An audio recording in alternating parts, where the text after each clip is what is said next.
Good evening, all. Continuing our journey on storytelling. Let's listen to the story Gajendra Moksha. Indradyumna, king of Pandya region, once engrossed in his devotion to Lord, missed to welcome sage Agastya on his arrival. Sage Agastya cursed the king to become an elephant. Indradyumna got the form of an elephant immediately, but was fortunate to remember the devotion to Lord. Indradyumna became the leader of elephants, now known as Gajendra, sported with female elephants on the Trikuta mountains and was living happily. One day, Gajendra, while roaming in the mountains, felt thirsty due to heat and went to a lake nearby to drink water along with his female elephants. In that lake, there was a Gandharva named Huhu, who had turned into a crocodile cursed by sage Devala. He caught the leg of Gajendra. Indeed, the Lord gave difficulties to his devotees only to bless them.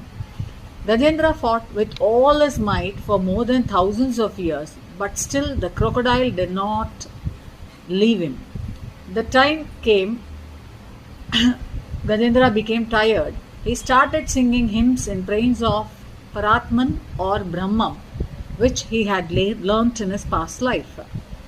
He plucked the white lotus in the lake and offered it to the Lord. On hearing the hymns, Brahma and Shiva did not venture to help, as the sloka was addressed to Lord himself, the Nirguna Brahman. Lord immediately, in his infinite mercy, became mounted Garuda and appeared before Gajendra.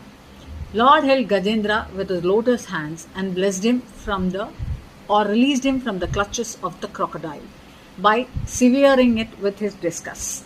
The crocodile got released from sage Devala's curse and turned into a beautiful Gandharva form. Gajendra got the divine form similar to the Lord himself by his divine grace. Whoever sings the Gajendra Moksham or listens to the story or thinks of Gajendran or the Parabrahman with a focused mind, especially in the dawn, will be blessed with prosperity. Whoever remembers the story at the time of death, Lord declared that he will give them pure mind. Lord departed to Vaikuntha along with Gajendra after giving the benefits of reading or singing or hearing the Gajendra Moksham. Bhattadiri requests the Lord who saved Gajendra from the jaws of death and blessed him to protect all devotees, including in the same way. Om Namo Narayana.